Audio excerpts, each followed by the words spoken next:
Yep. Cool. Thank you. All right. So 15-minute prep and how to use it well.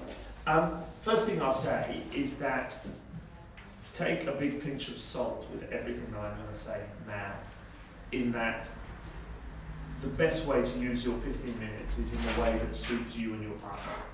And one of the things about learning to debate with somebody on a regular basis is you get a lot better at prepping. People tend to end up debating with the same person a lot. Usually that is because they find someone who they prep very well with and who complements them, that makes you a better debater. You need to prep the way that works for you as a team, basically. What I'm going to be doing is talk about some of the stuff that other people do, have done, may give you some ideas about how you can incorporate that into your prep and change what you do in prep. But essentially, the bottom line is 15 minutes is not very long, and it's about making maximal use of that.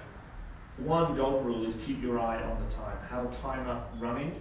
Don't just rely on vaguely, I think we've got about 3 or 4 minutes left. Have a timer going so you know what to do. Depending on what tournament you're at, people can be absolute Nazis about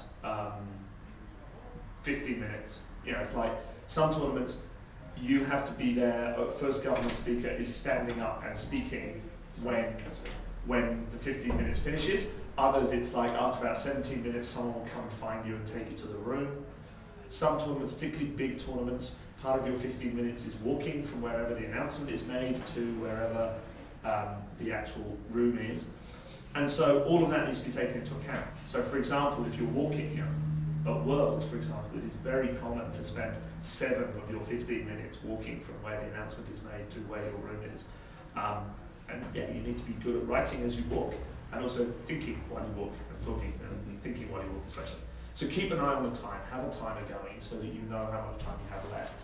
If you get bonus time at the end, if it's 15 minutes and no one's come to get you, great, carry on, but you shouldn't be expected to hit that. And also the other thing is that most tournaments do expect you to, once your 15 minutes is up, to go and look for the room. In other words, you shouldn't wait for someone to come and have to come and find you.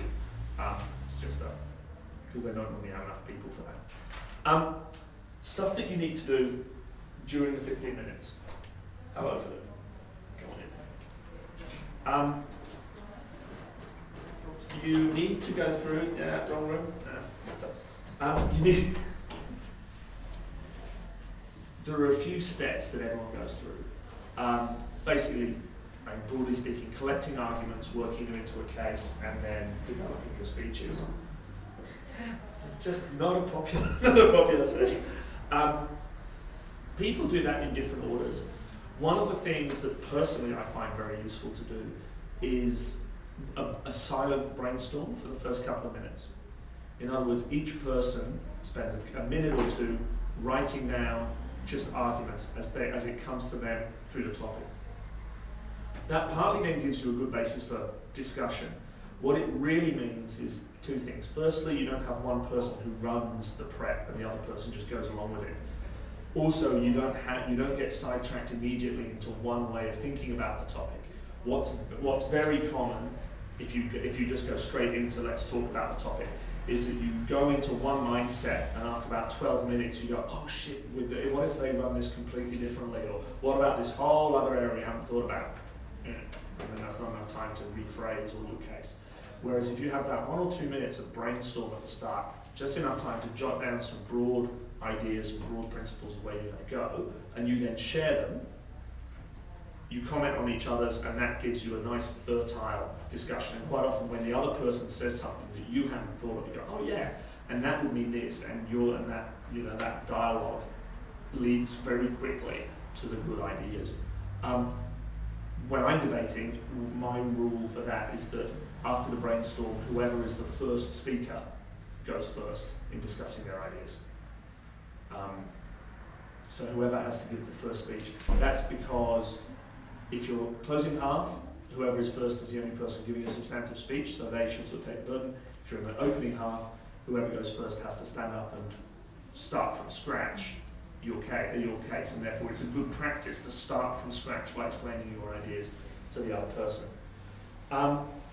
from that sharing, and that depends entirely on your personal dynamic. The guy I debated with the Worlds 2 years ago, we would interrupt each other when we were doing that sort of discussion, and we would both take notes, and we would both get on quite, both be able to keep a flow of that. My current debate partner, if she's speaking first, she runs through stuff. I don't interrupt. I take notes, and I kind of feel back and comment afterwards, and she does the same to me. She takes a lot more notes in prep than I do because I'm much vaguer at that level, and I tend to try and get my head around stuff and then make notes. She likes to make a lot more detailed notes. So, however, again, that's one of those things. However that works for you, have a dynamic that means that when you as a team go into the debate, you as a team have the material that you need. Quite often with my current debate partner, that means that when we go in, she speaks first. If we're in the opening half, she will go in with 4 sheets of paper with detailed notes and highlighters and all sorts of stuff, and I'll have 2 lines on a piece of paper, and we'll try and develop a speech from that. If we're speaking the other way around, if we're speaking the second half of the debate, I will have a lot more detail on the paper, and she will have almost nothing, because as a whip speaker, she will just make her notes as she goes. So whatever works for you, really. Once you have that discussion, and you have an idea of where you want to go, where you think the debate's going to go and stuff, then you need to obviously craft your thoughts into a kind of a flow of argument. Now that we know that we want to say all these things, what order do they come in? What do we need to set up first? Yesterday's debate that we were doing on when Debbie and I spoke opening government, we spent ages on that. If we want, how do we set this up? If we want to do these arguments we're thinking of running, which one has to come first? Which one flows into the next one? Which are the important ones, and these come up front. One of the big problems we had is we felt that most of the important argumentation needed a lot of setup, and therefore how are we going to run through the less important but preliminary arguments first in order to make sure that the timing works? We had more than 15 minutes, and we were lucky we had that discussion. But again, once you start debating, you keep doing this regularly, you get into that feel of, okay, you're going to do this, I'm going to do that, this is how it's going to work. Part of that discussion about the flow of arguments, it's about framing, and it's about phrasing, and that's when you start to introduce vocabulary. So for example, again, looking back at yesterday, we were talking about responsible parenting, and we're saying the thing is that responsible has 2 quite key meanings in the debate. One is about parents being responsible for their children, i.e. they have the legal responsibility, and the other is behaving responsibly, in other words, sort of socially acceptably. And we realised that was going to cause confusion, so we tried to talk about accountability a lot more to separate that notion out. You need to decide how you want to do it. If you're doing a debate, for example, about solving the economic crisis, bailing out banks, if you're saying the government should act to bail out banks, you will want to paint banks and characterise banks as not just any other company, but a company that has specific role in keeping the economy working, almost like an outsourced form of government in some ways. On the other hand, if you're saying we shouldn't bail out banks, you want to describe them as just like any other business. If your mechanic's shop goes bust, we're not going to give you any money. Your bank goes bust, we're not going to give you any money. And part of that then also is phrasing language around the debate, depicting people in the debate. We wanted to talk a lot yesterday about kids, criminal kids, but who were neglected and abandoned, so that we could build up not just a vocabulary, but a characterization of parents, and absent parents in particular, as negligent and neglectful parents. So you need to think, what are the things that we need to set up, and how do we need to discuss these things in order to give them the direction that we want. The great advantage of that is that takes a lot of pressure off your argumentation. If you can create a characterization that's accepted by everybody, that means that you're part of that argumentation is kind of set for you already. And then the last thing that you do is develop the arguments. And that often is a sort of an individual process. If you sit there tuning it directly in camera, sure. Unless I put it in the way. Just warning you in case you start making faces and stuff.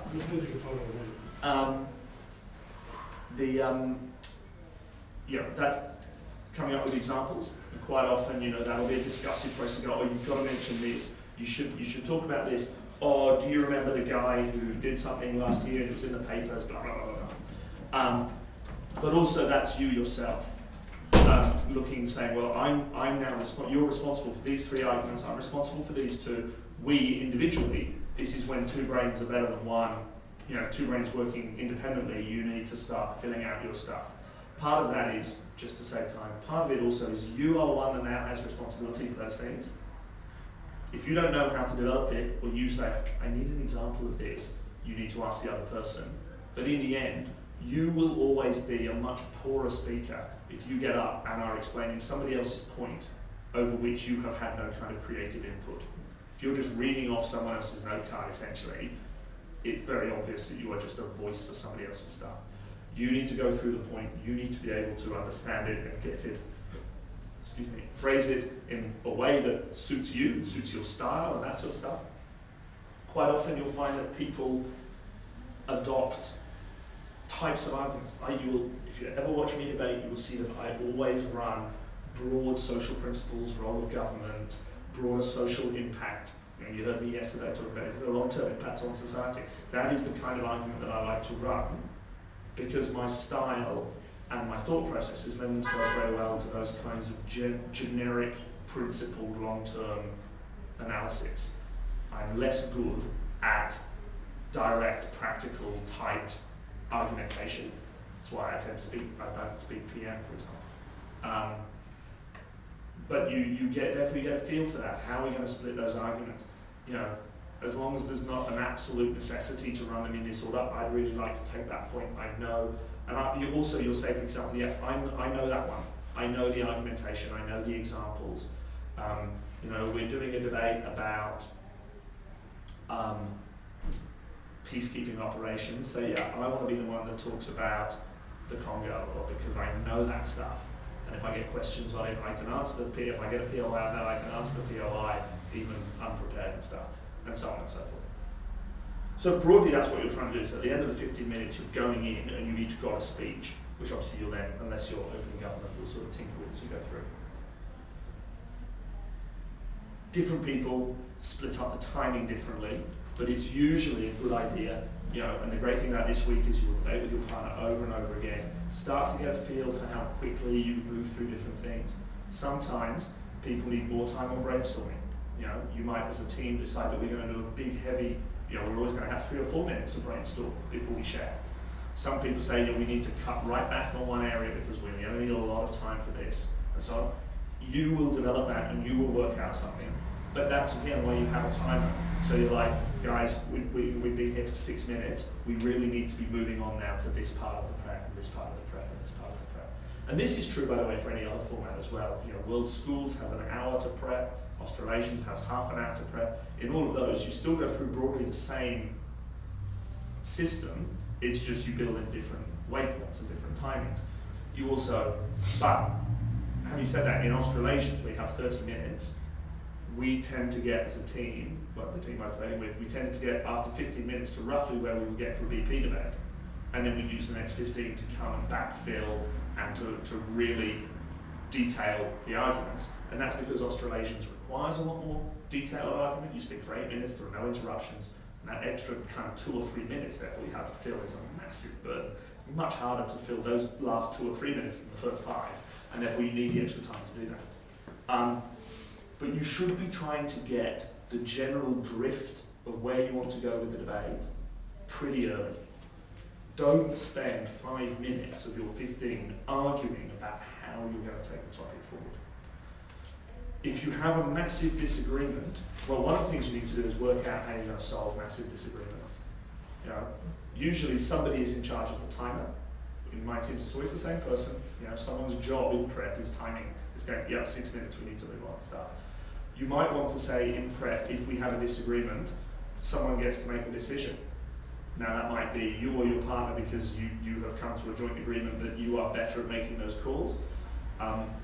2 years ago, for example, at my debating team, we agreed that because I was the one that was coming up with most of the argumentation in prep, it was my partner who was allowed to make the call when we disagreed, because he was more external to it and was likely to be more objective to when it looked like we were going down the wrong path. That worked for us.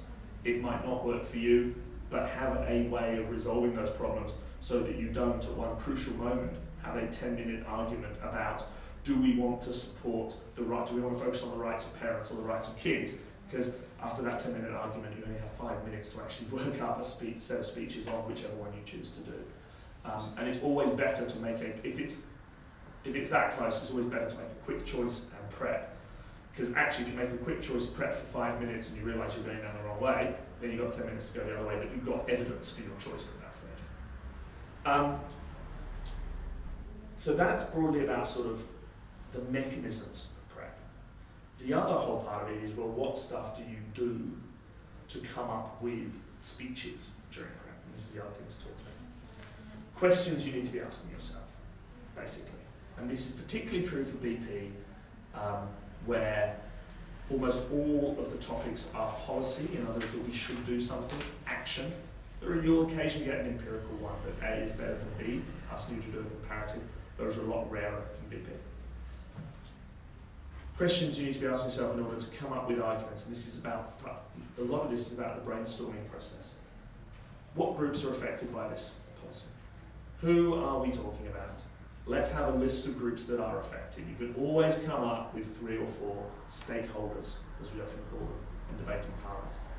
Yesterday, we talked about parents, we're talking about kids, we're talking about the judicial system, we're talking about the future adults that these kids become, perhaps, we're talking about society, right? Okay. There are winners and losers for each of those groups. How does this affect them? That process of listing the groups partly avoids the trap of getting sucked into just talking about one. We got sucked into it. It was only when we sat down at the table that I realised we hadn't thought about how the kids were going to be impacted by this policy. We were so focused on the parents, and so I had to invent some very quick stuff about kids to talk about in the second speech, and there's kids will react. Because we suddenly realised it was all about parents. If you have a list of stakeholders at the start, that's a very useful sort of check. You won't necessarily talk about them all. Some of them might not be relevant, some of them you might be like, oh, actually, our proposal is really bad for these guys. We won't talk about them, we'll focus on these people instead. But that thought process is a very useful one. It leads to a lot of very quick argument generation, basically. Don't just think about direct impact, think about indirect impact as well. If we do this, it will impact on these people in this way. Therefore, consequences of that will be something else. Therefore, consequences of that will be something else. Therefore, and go down that route.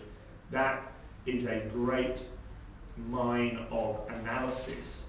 It's much more sophisticated analysis than kind of first order direct impacts. It's particularly important if you're a second half team. And that's sort of, well, what are we going to use for our extension? Usually second order impacts are very important. In this morning's session, in one of the drills that we did, we were talking about the topic of compulsory military service.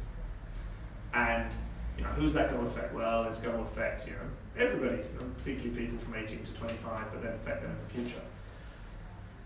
But it will also affect them in a number of follow-on ways. Things like, for example, if you have compulsory military service for everybody, that has an impact on people's perception of other people. Reduces discrimination, reduces class inequality, increases cohesion within society, perhaps changes society's perception of the citizen, both society but also the government's perception of the citizen, and all those sorts of things. How will that actually play out? Okay, if the government's perception of the citizen changes, what is that likely to mean? Different social policies. What kind of different social policies? It impacts on individuals' views of each other. Okay, what will that mean? Well, possibly sort of less discrimination, more cohesive harmony in society and stuff. What will that mean? Let's take this and take this and take this and see where we get to and start coming up with some sophisticated further impacts, which are almost inevitably bigger and broader, more generalizable, and great things to try and claim. That you're not just having these immediate beneficial impacts, but further down the track you have all these other ones as well. You're enlarging the cost-benefit analysis of your debate, and it means that the opponents have to follow suit. If you have that big second order, third order analysis, and they only have first level direct impact analysis, they are going to struggle to beat you in that debate because they won't have the answers for that stuff. Other things to think about when you're doing social debates. a thing which is sometimes called the social messaging function, which is, I think, a term that some debaters invented so they could sound clever. Broadly speaking, it means legislation in particular. Any government action has a direct and an indirect impact. Has a direct impact. Government action changes something in society. But also, the fact that the government is taking that action indicates a perception and changes perceptions as well. I'll give you an example. If a government says everybody should recycle water, if you put a water tank in your garden, we'll give you €500 to help pay for it. That means direct impact, more people will put water tanks in their gardens because they're getting money to do that. So, good for the environmental ahead. The messaging function of that is the government is saying water recycling has become a bigger issue, it's more important, you should think about it. And therefore it is plausible to imply from that more people are going to be more environmentally conscious, it's going to rise up the agenda, people are going to perceive that, people are going to look at other people, say next door neighbours who haven't got a water tank, that's something they're going to become more of a sort of a negative, you're increasing social pressure, that sort of stuff. If the government says from July 1st next year it will be mandatory to have a recycling water tank, that has a bigger direct impact. It's not just, I'm sure we'll still give you the money, but it's now mandatory. Okay, bigger direct impact, but also quite a different messaging function. Suddenly this is not just something that you can choose to do and hey, it's quite a good thing if you choose to do it. It is so damn important that you have to do it. Greatly changes the priority, greatly changes the perception of water recycling amongst the population. Also changes the perception people have of government. You're making us do stuff. Is it really important? Probably will lead to much greater social questioning of whether this is a worthwhile thing to do, because we now have to do it, whereas before only the people that agreed with the government and agreed that it was important would choose to do it, and thank you very much, and get €500. So, 2 levels of analysis. Anytime the government does something, what will the direct impact be? What will the indirect impact on society's views and society's perceptions, both at an individual level and a broader social level be? Again, an extra sophisticated layer of impact. It's a very quick question to ask yourself in prep. And quite often you have these down as a checklist.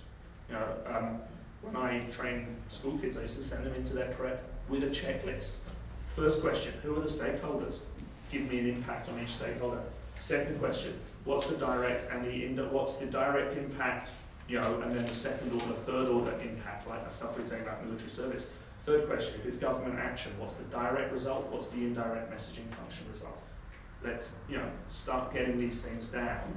So it's a checklist of questions you ask yourself, and all of this is designed to generate richer arguments, so that when you then come, after your brainstorm and after your first 5 minutes of discussion, you have got a really rich set of arguments to pick from, and you will develop better cases from that. As part of this, I guess the next step to do is to try and work on saying, okay, we've got all these points. What therefore is the underlying principle? If we had to sum up in one sentence why we believe, some people call it a case statement, some people call it a because statement. In one sentence, we should do whatever the topic says, or we should not do whatever the topic says, because, one sentence. And that is not your strongest argument. That is a statement of where your side is coming from. That means that you espouse the various arguments that you have. You see what I mean? So, for example, let's go back to the debate last night. We should punish parents when children are responsible, because parents bear responsibility for the way they bring their children up, essentially, right? And that then means that there's an argument, the arguments come from that. But broadly, that's the principle that we're coming from. And broadly, what the opposition we're coming from is individuals need to be responsible for their own actions. And from that come a set of arguments. Crucially, none of your arguments must be inconsistent with that statement. That acts as a kind of a warning beacon to say everything we say has to push in that same direction. But what that also allows you to do is think about what this debate is going to be about at a very fundamental clash level. and this is important for all teams, whereas in wherever you are on the table. If you say, we are going to say because of this, from that we can infer, or at least make a pretty educated guess at where the opposition team are going to be coming from. Now, when we say we believe that parents, because we think parents should bear responsibility for their kids, it then became quite clear that the opposition were going to say somebody else bears responsibility. Now, it could either be just the kids or it could be broader society. In practice, they mingled the two. But it was clear that that was going to have to be the oppositional clash. If you're doing the debate about military service, why? We think military service should be compulsory. Something why? Because we think there is a need for individual citizens to become more integrated into the fabric of society, broadly. Right? Opposition, therefore, is probably going to be, we don't think that. We think either that it's okay the way it is, or possibly even that it's dangerous to make people do military service or whatever. But it gives you an idea of what the fundamental clash in the debate is going to be. What are the two opposing principles, the two opposing cases going to be? The reason why that is important is it helps you set up your vision of where the debate is going to go. If you're opening government, it means that you can then start to frame your points and your side of the debate such that it makes it harder for the opposition to put forward their perspective.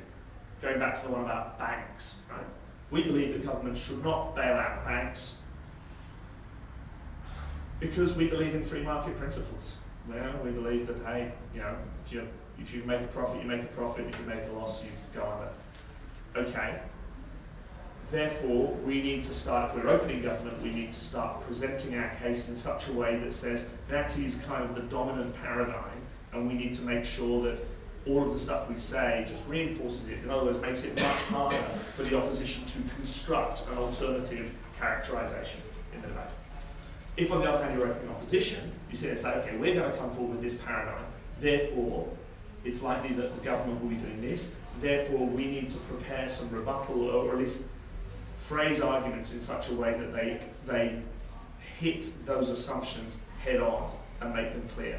And in particular, you want to make sure that you highlight those assumptions. Opening government have assumed that the free market is the be-all and end-all and is perfect. No, that is an assumption which we do not believe is fundamental. We believe it's contestable in this debate, and we're going to contest it. Partly, often, you will be able to beat teams by saying that you have only started your argument here and built up on it, and actually there is a layer of assumption here. We all start arguments at a layer of assumption. We assume the social contract exists. We assume that the role of government is to do this or this. We assume that, so most of those are common assumptions, but often they're not. And certainly they're not always necessarily common assumptions in the debate. If you think about how the principles will clash, it enables you to highlight that clash of principles. However, this is even more important if you're the closing half teams. Because if you're the closing half team, what a lot of people do in prep is they prep as if they were an opening half team, and they prep a list of 6, 7, 8, 9 good arguments, and they list them in order of priority, and then as the opening half use them, you cross them off and you run the rest. If the opening half are stupid, that's great, because you'll still be able to run 3 good points. If, on the other hand, the opening half are not stupid, they will run the best 5 arguments, and you'll be left with the 3 third-rate arguments. You would never want to base a case on those 3 third-rate arguments, and when it comes to the judge saying, your side won the debate, who contributed most of the argumentation, it's not going to be you with arguments number 6, 7, and 8. It's going to be strong arguments numbers 1 to 5.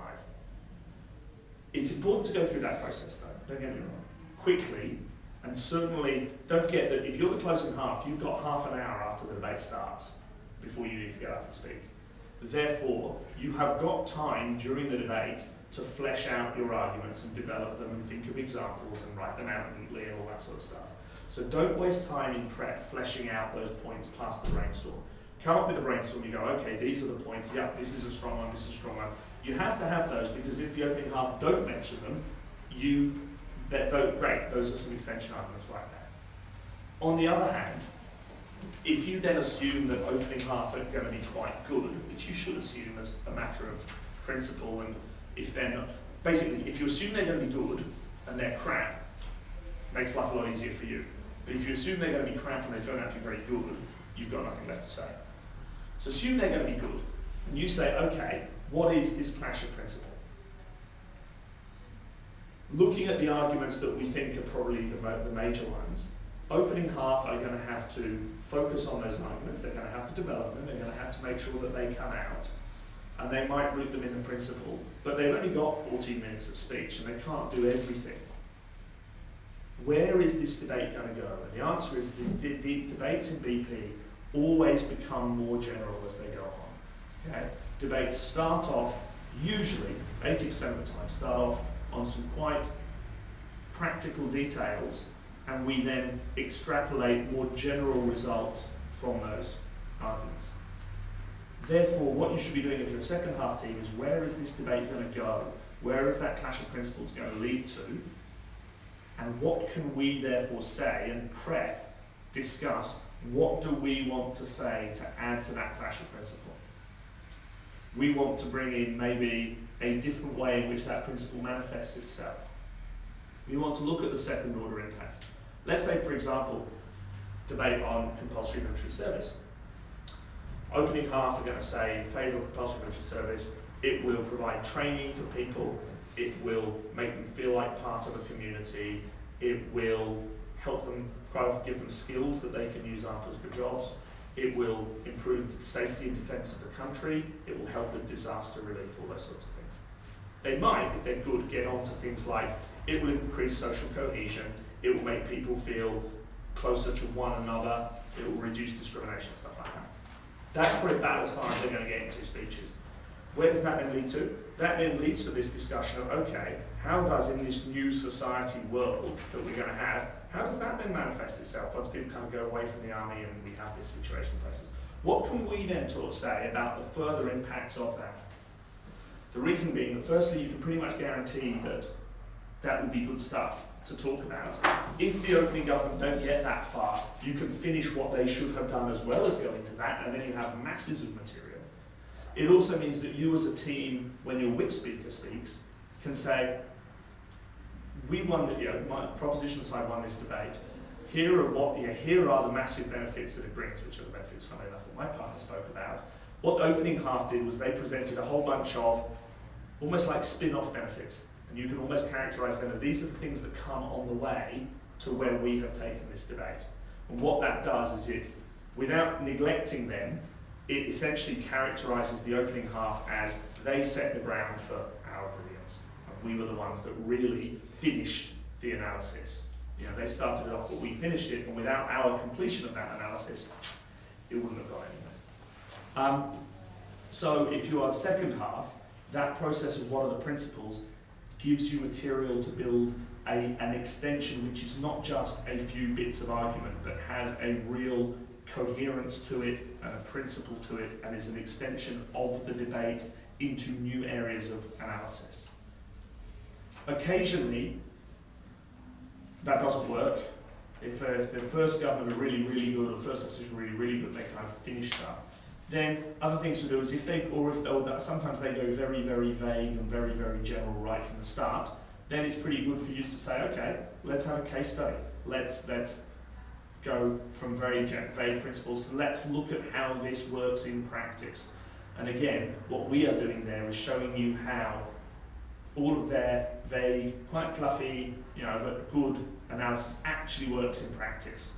What's the most important contribution we've made to this debate is showing you how this actually means that this is a good thing. But all of those thought processes about how to do good preps for the closing half of the debate come from questioning in the prep room, what are the principles that clash in this debate, and therefore where is that going to go? The debate about military service is going to become a nature about what is the role of the citizen in the country, in the state. What is important about the citizen's role and how can we change that perception? It's about what is the value of military service, public service more generally to a state? What's the nature even of the social contract? Those sorts of big picture things, but which will then give you guidance into where those arguments can come from. The other thing, by the way, that doing clashes of principles does is it gives you ideas for points of information. If you can see where the clash of principles is going to go, if you can make a reasonable guess about where the other team is going to go, you can actually say, if they talk about this, we need to ask them about X. You know, that debate yesterday, we wanted to make, we said, well, this is all going to be about parents are responsible. Questions we need to ask the opposition are, if you don't think parents are responsible, who is? And that's because we needed to pin, partly it helps the debate, we need to pin them down to, are they going to say, well, parents are a bit responsible but they should be punished? Bad answer. Kids are responsible, fully responsible. Fair answer, but gives us scope to then say, okay, so presumably if you think kids are 100% responsible, we need to treat them differently rather than treating them as though you didn't know any better. Or they're going to say society's responsible, which they kind of says, like, right, okay, well, how will you make society pay for it and how will you solve the problem? Another question we wanted to ask is which we didn't get around to asking, was if you're all about individual responsibility, when it became clear that was what they were going to talk about, would you support then treating children differently when they commit crimes? You know, whereas at the moment we say, oh, you didn't know any better. If you think they should bear full responsibility, let's treat them the way we treat adults. Let's do that sort of stuff. So highlighting the principles says if we can get a handle on roughly where those guys are going to come from, what is going to be the issue that we need to focus them on? And particularly, that is partly getting them to commit to something so that you know where to pace your attacks in rebuttal and where to highlight your arguments. It also, again, is one of those things that adjudicators look for. They hear a good POI, particularly early in the debate, that says, let's focus on what is lying under all of this. Let's focus on what principles you're coming from and ask you to start elaborating those. Make those assumptions. You know, the one about bailing out banks. Do you believe that a bank is just like any other business? You see what you have to say about that. It also means you can come up, and my feeling is it's worth this on POIs, actually coming up with a POI which is short, it's clear, you can't duck away from giving an answer to it. The answer is usually either yes or no, and the best ones are when both answers are bad. Do you believe that banks are just like any other business? If they say yes, then you say fine, well why don't you just treat them like any other business? If they say no, you say, well in that case, why do you persist on treating them like other businesses in all these other ways when you say we should bail them out but let them carry on being, run by their shareholders and stuff like that? Great question, because there's no right answer to it. And the reason you came up with that good question is because you were thinking about the underlying principles. Bad POIs are the ones that say, oh, you just said this, but doesn't that mean that? And they go, oh, either thank you very much, that leads me nicely to my next point, or they go, no, it doesn't, you don't understand, and I'm just going to count. So those good POIs. Just as an aside, I always think it's worth writing POIs down. If you come up with a good POI, write it out in full on a piece of paper. Two benefits. Firstly, you can show it to your partner. If your partner has a better POI, get them to write it down. If your partner doesn't have a better POI, this one is the one that you should both be trying to ask.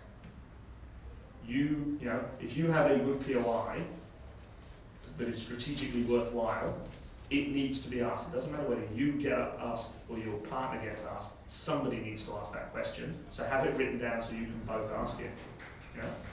If you have a better one, what happens if your partner just doesn't write nicely and you're like, then teach them half an hour take them to handwriting classes. Yeah. No, but one of the things you need to be able to do, it's actually it is not a small skill, is write in a way that your partner can read. Not least because talking to your partner, unless you are very good at whispering very quietly, is really annoying. It's one of those things that it puts off speakers, puts off judges. It's one of those intangible things that a lot of judges just hate, and therefore they hate you, and therefore they're just unlikely to want to, you don't want to piss off judges, basically, so get used to writing that sort of thing. The other thing about writing it down is, particularly if you're not English as first language, it means that when you get up, you can get it out and get it clear and get it straightforward. It also means you refine it. You write it out once and you go, oh, hang on, will this get the answer we want? No, I need to qualify, I need to say, I need to add in because you said, and I need to cross out that word, and after a couple of minutes, when you're still trying to ask it, you still haven't been taken, you go, actually, we need to cross out corporation here and talk about private business or something, and you refine it, and in the end it becomes a real killer point of information. And as soon as you've asked it, you go, good, tick, what else do we need to do? And we'll talk later, and you'll have stuff later in the week about the strategies, points of information. But I think it is of massive, massive benefit, and this is why my former debating partner was so good. He's excellent at running PLIs, just phrasing them so that they were really hard to wriggle out of. That again comes from an understanding of where debate is going. The last thing is time allocation. And this is once you have your speech, once you have the outline, you know, I want to talk about this argument and this point, you want to talk about that point and that point. Not all arguments are of equal weight and equal worth. Some are key, some are not so key. Make sure that you have an idea of your speech structure. Where do you want to be at various times in your speech? You've got 7 minutes. That is not 7 minutes for you. If you're going to take 2 points of information, each POI takes about 45 seconds by the time you've let someone ask it, they've asked the question, you've answered and move on. If you can do it in less than that, bully for you, but most of the time you have to assume 45 seconds. You're going to have 5 to 5.5 minutes, therefore, of substantive material. How do you want to divide that up in your speech? You know what you have to say, you know what is most important and what is less important. Make sure that you focus on prioritising it. Nothing is more frustrating than having a really good speech, and when you're speaking, you realise that you hear the 6-minute bell and you're only halfway through point number 2, and you have to cut all of that really good material. And then the judge comes up to you afterwards and says, you had this really good point that you started at 6 minutes 30 and you said 2 sentences and it would have been really good, but I can't give you any credit for it because you just didn't touch it. And you're like, I know, I had a whole lot of material and I didn't get it out. And the problem with that is almost certainly the reason you can get that out is because earlier in your speech you wasted 1.5 minutes going over and over something which wasn't that important. Let's move on. So the way to deal with that is to have a feel for what your speech is. Most good speeches are noted on 2 pieces of A4, no more than that. And good speakers, and even the best speakers, actually write down little time signals beside it. You know, 1 minute 30, 4 minutes. In other words, I need to be here at 4 minutes. If I'm not there, then I need to cut what I'm doing and contract and move on. Everybody, when they get the 6-minute bell, goes, ooh, now I need to start dropping a whole lot of stuff so I can still finish on time. That is too late. You need to be much more aware, much earlier on in your speech of where time is being lost and time is being gained. Do that. Equally, you may find that what you thought was going to take you 1.5 minutes to get through actually doesn't sound so good when you're standing up and you've done it for 30 seconds, you think, oh, time to move on. Fine. In that case, you know where you're going next and how much you can expand. You know, maybe you can bring in that example that you will talk about it in more detail and so on. But have an idea of where you want to go so that the most important stuff gets the time that it deserves, and the less important stuff is the stuff that can be cut. Okay. Some people even go so far as to say, I'm going to highlight in green the stuff that I can just drop if I'm running out of time, or that I'm not going to say unless I have the time, or whatever it is. And that's fine.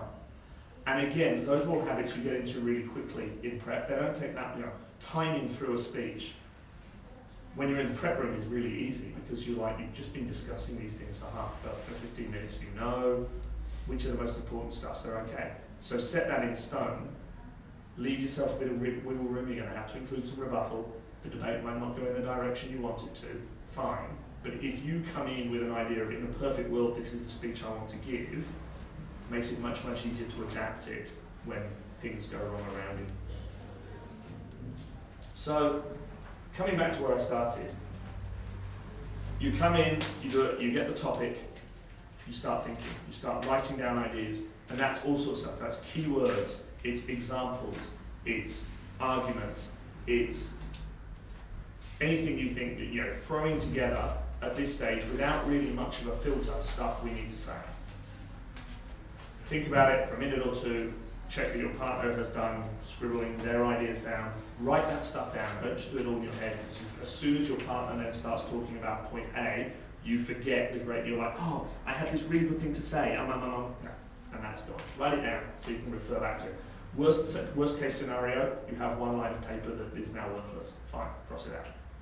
Best case scenario, you would otherwise have forgotten this really killer thing, which you might actually go into the debate thinking this is irrelevant, and then you find that opening government sets up and says, we're going to set this topic to this scenario. And you're like, oh, suddenly this whole thing that I thought was going to be useless becomes really important. I'm so glad I wrote that down. Brainstorm, you share, you discuss, you elaborate. That process of discussion starts to tell you which of the ideas that are important, where the framing is going to come from. If we want to make this idea the important one, that means we have to have set up this notion already.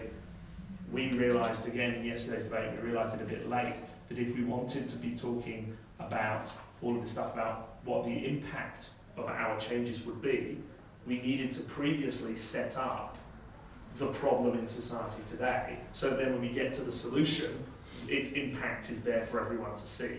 Rather than say, if we want to talk about this impact, we don't want them to have to go and say, by the way, the reason that's important is because here's some other stuff I could have said earlier. So you have all that down, and you start to get a feel for where you want to go, what the important arguments are, what order they need to come in. You design a kind of a case flow, I suppose, of where this wants to go. You have a think about, have we included all the things, the different stakeholders, have we included the direct and indirect impacts and those sorts of things. What is the underlying principle that we're driving at? And that usually comes out as a process of discussing. It's like, it's clear that where we're coming from is a kind of maybe it's a libertarian standpoint, maybe it's a kind of government control standpoint, maybe where we're coming from is a moral philosophical rather than a hardcore practical. Maybe we're going utilitarian about this, whatever that may be, fine. Therefore, with that in mind, how do we set it up? For example, if you're going to be utilitarian, you start your debate by saying, essentially, this is a debate about how do we get the best benefit for the most number of people, and that's the role of government. The role of government is to do the best it can for as many citizens as possible. In this context, we say that a lot of citizens are suffering in this way now. What we're going to need to do is X, wording of the topic. And on the basis of that, my reasons for that are, firstly, here's how it impacts on children. Secondly, here's how it impacts on people. See? And that articulates the thrust of your case. And then if your second half in particular, thinking about the clash of principle, will lead you to where you're going to go after that, where you can take the debate if opening government does all the basics right. And if they don't, then you've got loads of material to play with. And then it's about sitting in the debate going, they still haven't talked about the economics. Is the economics more important than our extension of principle? If it is, fine. Do the economics point, we'll ditch the extension principle. Maybe we can do both. Maybe economics is something we should mention in passing and then still go on to our extension because that's still where the debate wants to go. If you're the opening half, having that principle makes sure that you can start to predict what's going to happen in the debate, what the second speaker's going to need to focus on, maybe where you need to really be prepared to attack the other side. And then you've each got your broad outline of your speech, and then you spend whatever time you have left filling it in. 15 minutes is tight. You will be on fire the whole time. I have to say that for big tournaments, I am a huge fan of Red Bull, I'm a huge fan of Powerade, I'm a huge fan of coffee. You just need to be absolutely on fire. I've also found, this is perhaps now because I'm getting older, that having a hangover is an absolute killer for a 15-minute prep. If you've got a 30-minute prep or 1 hour prep, you can get by. But 15 minutes, 1 minute where you go faff around is crap. Going to the bathroom takes 20% of your prep time. That's terrible, right? So, and therefore, so just being prepared to go, being in that kind of zone, and once you're good at working with your partner, you know how that works, you just get better at that. And the best teams are the ones who prep well. It's what differentiates, I think, at every level of debating, teams who on performance and on ability are broadly the same. Teams that do well are the ones that prep well, because they are consistently the ones that come up with more material, better material, particularly better direction of their material, better focus into the debate, better clash in the debate, and that just translates into results all the way up. If you are a team that preps well, it also just is that massive confidence boost. If you've had a crap prep, you turn up in the debate room with bits of paper everywhere and notes, and I still don't know what I'm going to say, and am I using this argument or are you? I mean, what am I, if you're the first speaker, what am I going to flag for your points? Whereas on the other hand, if you come in with, we had a really good 15 minutes, we spent it all on focused stuff, you will know that you have got more material than anyone else in that debate. You're like, great, now all we need to do is get this out into the speeches. And that feeling of sort of being on that controlled kind of sort of buzz of, yes, we're doing really well, is seen by judges in debates. Like, you see people stand up and they have that look of, right, I know what I want to do with this speech, I know where I'm going, I am in control, I'm running this speech, and that comes from good prep. You go, it gives you better style, but just generally it gives you a presence in the debate which matters. And people watching go, these guys look like they know what they're on about. And thinking back, it's about persuading people. If you look like you know what you're on about, you do really well. Cool. Questions? Any questions? Yeah. The first opposition, how would you recommend them to prepare specifically? I don't know if there's any. I think it's difficult. It is difficult. You have to assume that the first government are not morons. Basically, if they are, can't legislate for that sort of thing. You have to assume that they are going to run what is predictable and correct. It's important to think about principle. If you come up with a principle of opposition which is not dependent on the government, you are negating the topic, right? We should not do X. We should not do X because it's not the government's job to do it. We should not do X because you are attacking the wrong people. The real people are responsible to somebody else. We should not do X because it just won't work.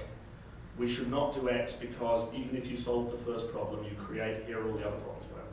If you have a good principle like that backs up your case, you can run that case against most of the propositions. With a bit of adaptation, sure. You hear them stand up and say, we're going to set this debate to Botswana. You go, okay, that's okay. The principles still apply. We just have to take away our examples of sort of cocoa farming in Peru and hopefully start to talk about something else that's vaguely relevant to Botswana. But your principles will still match up to their principles. Equally, if they have stuffed up because they don't have principles, you can say it's really interesting. They gave us a bunch of arguments, but there's no link, there's no common thread. We're going to tell you that the reason why this shouldn't work is because that's not the role of government, and we have 3 reasons why that's not the role of government. And that allows you to run an opposition which is not independent of the proposition, but is applicable to most of the stuff that the proposition runs. If they run something completely stupid, then you at least have the knowledge that they're going to be last, and equally a judge will go, if a judge sits there and goes, opening government just fuck this debate up, if opening opposition can deal with it at all reasonably, it's like, good for you, that was a 7-minute prep that you had right there. And treat it like a 7-minute prep. When they stand up and go, when we say that every citizen should do military service, what we mean is that Canadians should become the French National Army.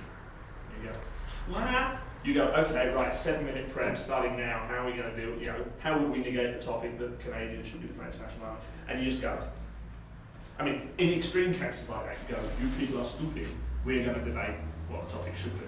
But if you have come up with a good principled opposition, you say, we believe that military service is compulsory military service is wrong for all the following reasons. They also apply to Canadians becoming French soldiers. They don't apply very well, but they apply much better than your arguments apply to anything at all. And you just run that. So if you have that principled position, that should work. You need to think a little bit about what the government could run, the government side could run. It's often possible they could run from 2 or 3 slightly different perspectives. And you just need to double check. You need to spend a little bit more time at opening opposition checking that your principles will work against most stuff. You also need to be prepared to reorder your material. Quite often at opening opposition, what you will find is that something that you thought would be a second speaker argument has suddenly become a lot more important in the debate, and therefore you need to take it. This is again why you need to have handwriting that other people can read. You also need to discuss what each of you is going to say. So that if I think that my second speaker is going to deal with the economic point, and suddenly I find that the thrust of open government's case is economics, I'm like, okay, I'm the first speaker, I now need to take your economics point, you can have my social point, and I need to be able to run that economics point in enough detail for it to be valid. And if that means taking your notes, I take your notes. If it just means I have it in my head, I have it in my head. But you need to be prepared for that level of flexibility. It's very rare that you utterly misread the debate. It does happen occasionally. And in that case, I chalk that one up to experience. It is a hard position to run from. But so you think about, what are the government going to... Government are proposing, I don't know, what was the word? Those salaries for stay-at-home parents, right? We're open opposition. The government could run that as it's important for developed countries to have, higher birth rates. They could run it as, we need to recognise the work that stay-at-home mothers do. They could run it as, it's the government's job to provide for people who do a good social service, whatever. If you have as an opposition, it's individual people's choice, and it should remain individual people's choice whether to have kids, and you shouldn't expect to get any handout for that. That is a line that will stand up to pretty much anything that government will run, because it is why we should not, and this is the thought process. You are saying, why should we not do what the topic says? And you start from that principle, rather than let's imagine what government will do and come up with an opposition to that. You are you are thinking about it much more independently, say, almost like being open in government on the opposite of the topic. Why should we not do this? What's the principle that would say we should not do this? What principles can we think of that would back that up? We shouldn't do this because in the end it's people's own choice, and therefore from that will flow a slightly free market, low welfare, low tax, right-wing, as in what we currently say is broadly right-wing political discourse. And you can be pretty sure that will work. No. Well, we've actually slightly overrun, so sorry about that. It's 5 o'clock. And in fact, I think that means you have to go and do a debate. So sorry about that. Thank you. Not at all. Good luck. Thank you. Very much.